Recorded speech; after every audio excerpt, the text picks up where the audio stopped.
খালাখালু সহ আত্মীয় স্বজন বন্ধু বান্ধব প্রতিবেশী অনেকে ইন্তেকাল করেছেন, প্রত্যেকের জন্য আমরা নিজ নিজ ভাবে দোয়া করবো ইনশাআল্লাহ আযজা ওয়া জাল্লা। আলহামদুলিল্লাহ আযজা ওয়া জাল্লা। পরিবারের পক্ষ থেকে, আত্মীয় স্বজনের পক্ষ থেকে কোরআনুল কারীম খতম করেছেন 5 পারা, সূরা ইয়াসিন 4 বার, আয়াতুল কুরসি 2 বার, দুরূদ শরীফ 1100 বার।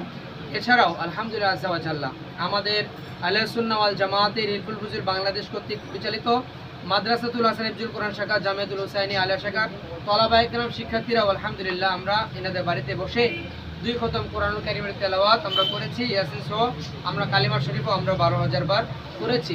আলহামদুলিল্লাহ আযজা ওয়া জাল্লা মিলাদ শরীফ হলো, দোয়া হচ্ছে ইনশাআল্লাহ তাআলা এই সমস্ত সওয়াবগুলো আল্লাহ পাক যেন প্রিয় নবী রাসূল আরবি সাল্লাল্লাহু আলাইহি ওয়াসাল্লামের সোনার মদিনায় রওজা তরে কবুল করে সকলে বলে আমিন। প্রিয় নবী সাল্লাল্লাহু আলাইহি ওয়াসাল্লামের উসিলায় সকল উম্মতে মুহাম্মাদি, আমাদের আত্মীয়স্বজন, খাস করে মারহুমা যিনারা ইন্তেকাল করেছেন মাহে রমাদানের মধ্যে, এবং এছাড়াও এনাদের মা বাবা, শ্বশুর শাশুড়ি, বংশ থেকে যারা কবর হয়েছেন প্রত্যেকের কবরে যেন আল্লাহ পাক সওয়াবগুলো কবুল করেন, সবাই বলে আমিন বিজাহিন নবী আমিন সাল্লাল্লাহু তাআলা আলা মুহাম্মদ সাল্লাল্লাহু আলাইহি ওয়াসাল্লাম।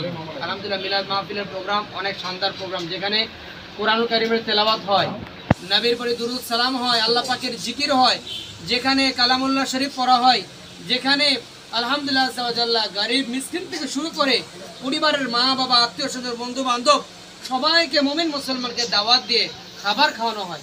রাসূল করিম সাল্লাল্লাহু আলাইহি ওয়াসাল্লামের দরবারে সাহাবা ইকরাম আরজ করলেন, ইয়া রাসূলুল্লাহ হাবিবাল্লাহ, ইসলামের মধ্যে উত্তম কাজ কোনটা? ইসলামের মধ্যে তো সব কাজ ভালো, ঠিক না? ইসলামের মধ্যে সব কাজ ভালো না?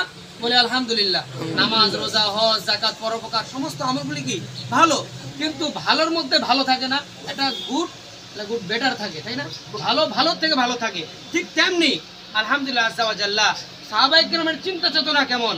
তিনারা বললেন, ইয়া রাসূলুল্লাহ, ইসলামের মধ্যে উত্তম কাজ কোনটা? আল্লাহ রাসূল সাল্লাল্লাহু আলাইহি ওয়াসাল্লাম বলেন, তুতঈমুত তুআমা ওয়া তুকরিউস সালাম। রাসূল কারীম সাল্লাল্লাহু আলাইহি ওয়াসাল্লাম বলেন, ইসলামের মধ্যে উত্তম কাজ হচ্ছে মুসলমানকে দেখলে পরিচিত অপরিচিত বেশি থেকে বেশি সালাম দেওয়া। বলেন সুবহানাল্লাহ। তো ইসলামের মধ্যে সালাম দেওয়া কি উত্তম কাজ? আমরা দেব তো ইনশাআল্লাহ। সালামে শান্তি, সালামে কল্যাণ, সালামে মাগফিরাত। বলুন আলহামদুলিল্লাহ। সালাম দিলে 90 নেকি পাওয়া যায়, এবং কি আগে সালাম প্রদানকারী ব্যক্তি অহংকার থেকে মুক্ত। বলেন সুবহানাল্লাহ। এবং যে ব্যক্তি সালাম দেয় আল্লাহ পাক রব্বুল আলামিন তার জন্য তার উপর রহমত এবং বরকত নাজিল করবেন। সুবহানাল্লাহ। এবং যিনি সালাম নেন, সালাম দেওয়া সুন্নত, একটি সুন্নতের উপর আমল করা হয়। আর নবীজি বলছেন, একটি সুন্নতের উপর আমল যে আমল করবে, মহান আল্লাহ তাআলা 100 শহীদের সমান সব তার আমলনামায় লিখে দেবেন। সুবহানাল্লাহ।